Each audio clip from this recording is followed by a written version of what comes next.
The MLB has canceled regular season games. Let's talk about it next on Fantasy Baseball Today in 5.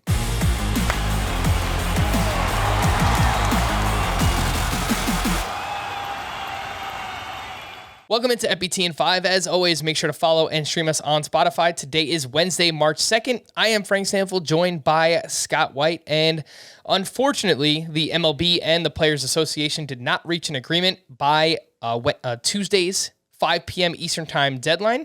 And as a result, Rob Manfred has announced the cancellation of the first 2 series of the season for each team in baseball. It would appear the earliest the season could start as of now is April 7th, but obviously there's still a lot that needs to happen at this point. Scott, let's talk about what this means for fantasy baseball, and we'll start with one of the main questions. What do you do about your draft? If you've already scheduled it, should you reschedule your draft? What do you think? Look, ultimately, that's for you and your league mates to decide, of course. But my advice would be no. My advice would be to draft as usual. Taking a cue basically from all the major industry leagues out there. Labor has already done their drafts. Tout Wars is still proceeding as scheduled. TGFBI is going on right now. But I think even more if you're talking about, just your own personal league with acquaintances and whatnot, like you have to follow through on expectations, right? Everybody has certain rhythms that they follow during the year, and mid to late March is the time they draft their fantasy baseball team. And if you remove that expectation without, any kind of clear end date in mind, I mean, there's a good chance you guys just don't have a fantasy baseball league this year. I think you get people invested now, they put their team together, you're more likely to actually have a season once it begins. I mean, think back to 2 years ago. I know a lot of teams didn't end up playing out the season because the timing of everything was just so weird at beginning in late July. Also, because of course there's this idea, the downside to it is the offseason got interrupted. There's a lot of big free agents to sign. There's trades possibly that are going to happen.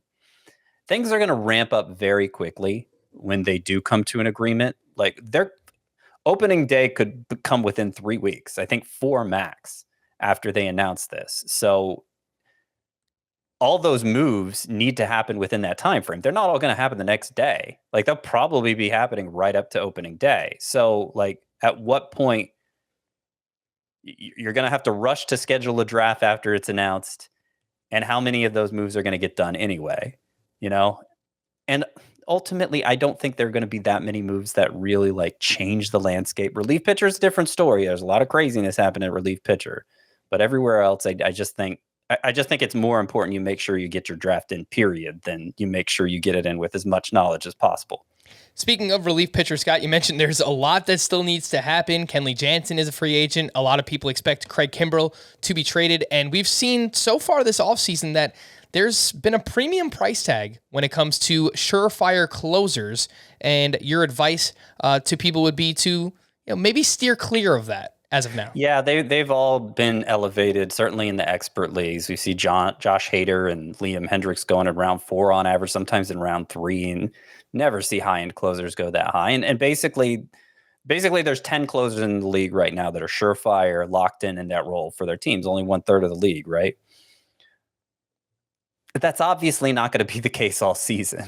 Like every team is going to have a closer. Maybe a handful have a couple guys they're moving in and out of the role, but eventually every team is going to have a guy, and they're going to be accumulating saves. And I'm not sure that the assurance you're paying up for now, the assurance of a Josh Hader or Liam Hendricks or even like an Emmanuel Class A,